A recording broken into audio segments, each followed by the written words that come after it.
எல்லாருக்கும் வணக்கம். நம்ம அழகே அழகு சீரியலில் தங்கராஜோட வீட்டுக்கு ராகவன் ஃபேமிலியிலேருந்து எல்லாருமே விருந்துக்கு போகிறாங்க. அவங்களோட சேர்த்து கோமதி, மீனா, ராஜி இவங்களும் விருந்துக்கு போகிறாங்க. விருந்துக்கு போன இடத்துல நம்ம அழகுமதிக்கு தங்கராஜ் பற்றின ஒரு சீக்ரெட் ஒன்று கிடைக்கிது.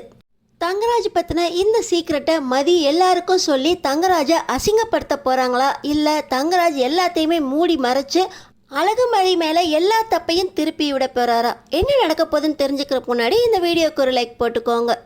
ஸோ பார்த்தீங்கன்னா வீட்டுக்கு விருந்தாளிங்க வரப்போகிறாங்க அப்படின்னோடனே எங்களுக்கெல்லாம் கொஞ்சம் பயமாக தான் இருந்துச்சு. ஆமாம், உங்களை பார்த்தோன்னே எனக்கு ரொம்ப சந்தோஷமாக இருக்கா அப்படின்னு சொல்லி நம்ம மலர் சந்தோஷப்பட, இவங்க டம்மி மாமியார் மாதிரிலாம் நடந்துக்க மாட்டாங்க, இவங்க இல்லாமல் என்னால் இருக்கவே முடியாதா அப்படின்னு மீனா தன்னோட மாமியாரை புகழ்ந்து பேச, மாமியாரும் இவளும் என் பொண்ணு மாதிரி தான் அப்படின்னு மீனாவை புகழ்ந்து பேச, அங்கே எல்லாருமே ஒரே சந்தோஷமாக கிச்சன் ஃபுல்லாக ஒரே சிரிப்பு சத்தம் வீடு முழுக்க கேட்குது.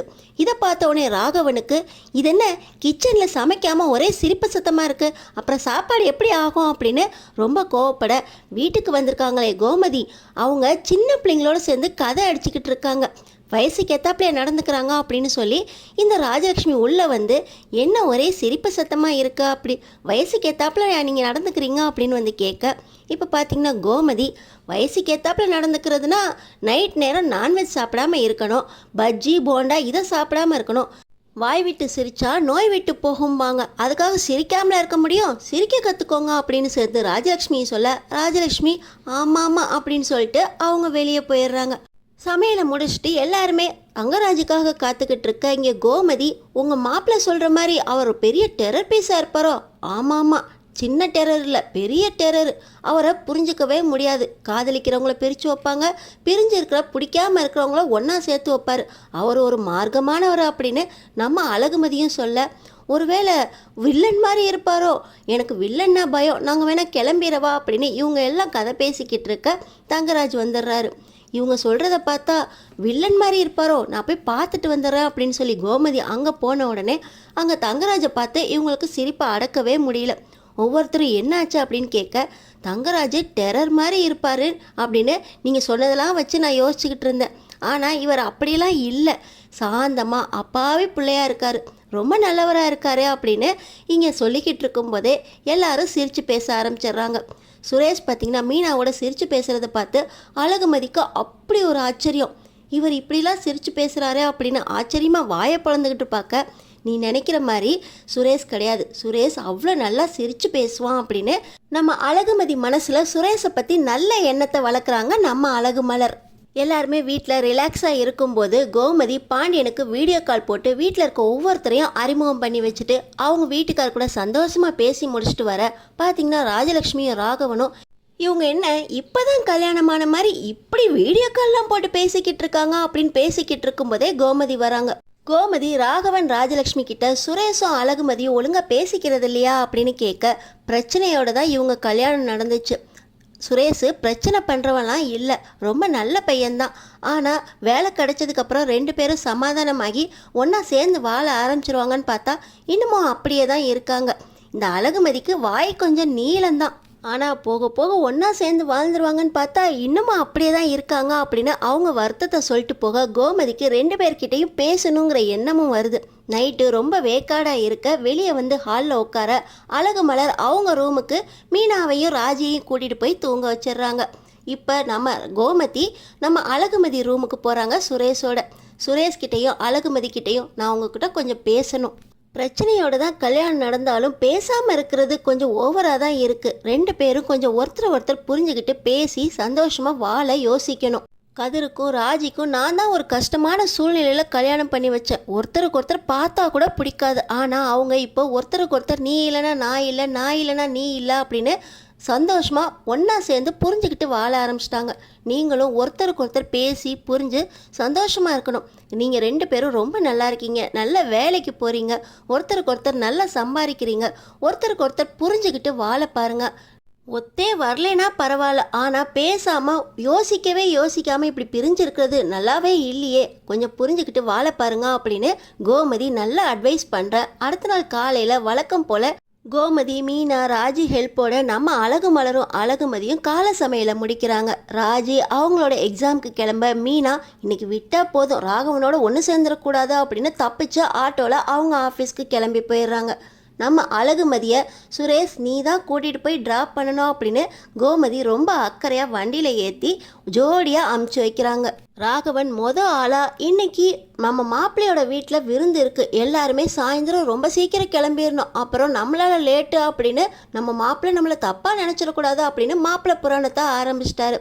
கோமதியும் மத்தியான சமையலுக்கும் ஹெல்ப் பண்ணிவிட்டு சாயந்தரம் எல்லாருமே ஒன்றா கிளம்பி போகிறதுக்கு பார்க்க நம்ம அழகு மலரும் பாக்கியராஜும் தங்கராஜ் மாப்பிள்ளை வீட்டுக்கு கிளம்பாமல் இருக்க கோமதிக்கு சந்தேகம் வந்து நீங்கள் ஏன் கிளம்பாமல் இருக்கீங்க அப்படின்னு நம்ம அழகு மலர்கிட்ட கேட்க அழகு மலர் சொல்ல முடியாமல் தவிச்சுக்கிட்டு இருக்காங்க. பாக்கியராஜ் கூட ஒன்றுமே சொல்லாமல் இருக்க பார்த்தீங்கன்னா இந்த ராஜலட்சுமி முந்திக்கிட்டு இவனுக்கும் தங்கராஜ் மாப்பிள்ளையோட தங்கச்சிக்கும் தான் கல்யாணம் நிச்சயமாச்சு, இவன் தான் இந்த மலரை இழுத்துட்டு வந்து ரொம்ப அசிங்கப்படுத்திட்டான்.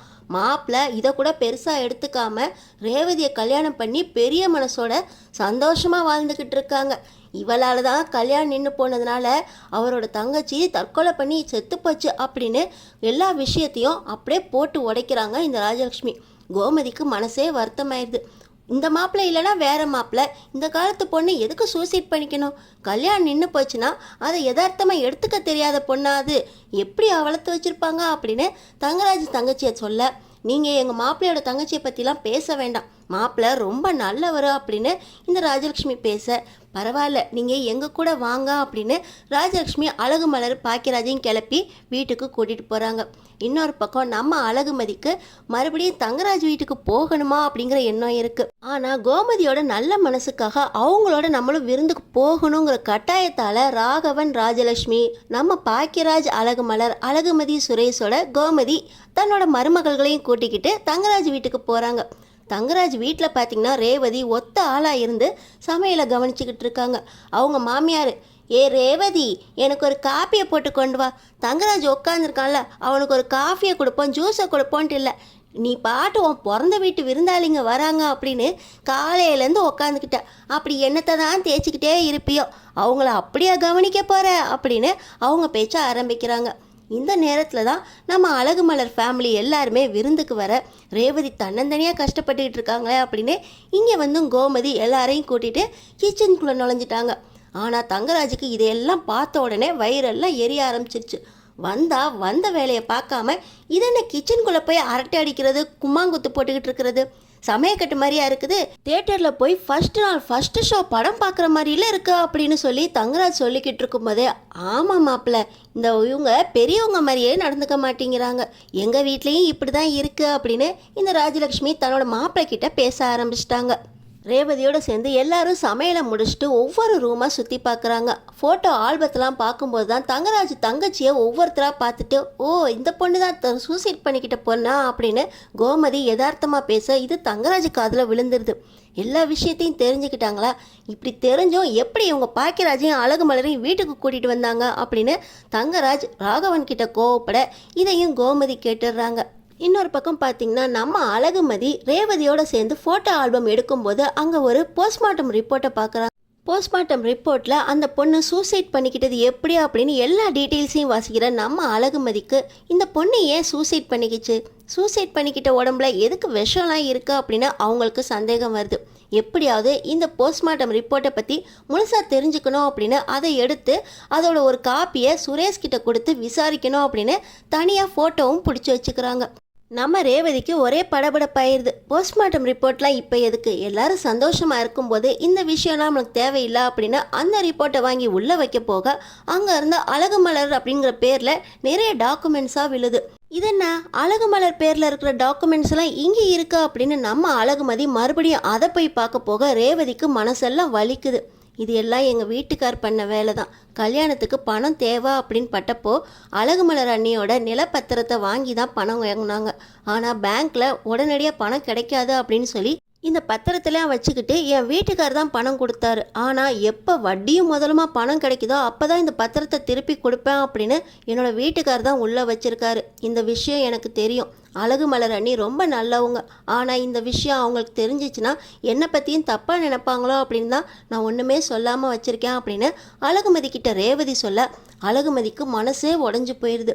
இப்படி குடும்பத்துக்காக காலையிலேருந்து நைட்டு வரைக்கும் நாயாக உழைக்கிறவங்க சொத்தையும் இப்படி ஏமாற்றி பிடுங்கி வச்சுருக்காங்க. இதையெல்லாம் சும்மாவே விட மாட்டேன் அப்படின்னு நம்ம அழகுமதி அந்த டாக்குமெண்ட்ஸை எடுத்துகிட்டு வெளியே போக, பணத்துக்காக இப்படியெல்லாம் பண்ணுவீங்களா அப்படின்னு நம்ம அழகுமதி ஒரு சத்தம் ஹாலில் நின்று போட எல்லாருமே ஒன்று கூடிடுறாங்க. விருந்துக்கு வந்திருக்க இந்த தங்கராஜ் வீட்டில் பூகம்பம் வெடிக்க போகுதா, இல்லை இந்த விஷயத்தை மறைச்சு அந்த டாக்குமெண்ட்ஸ் விஷயத்தை ராகவன் ராஜலட்சுமிகிட்ட மட்டும் நம்ம அழகுமதி சொல்ல போகிறாங்களா, இல்லை தங்கராஜோட இன்னொரு முகத்தை வெட்ட வெளிச்சம் காட்டி நம்ம அழகுமதி அழகுமலரோட முக்கியத்துவத்தை குடும்பத்தை எல்லாத்துக்கும் புரிய வைக்க போகிறாங்களா? அடுத்தடுத்து என்ன நடக்க போகுதுன்னு தெரிஞ்சுக்கிறதுக்கு நம்ம சேனலை சப்ஸ்கிரைப் பண்ணி தொடர்ந்து பாருங்கள்.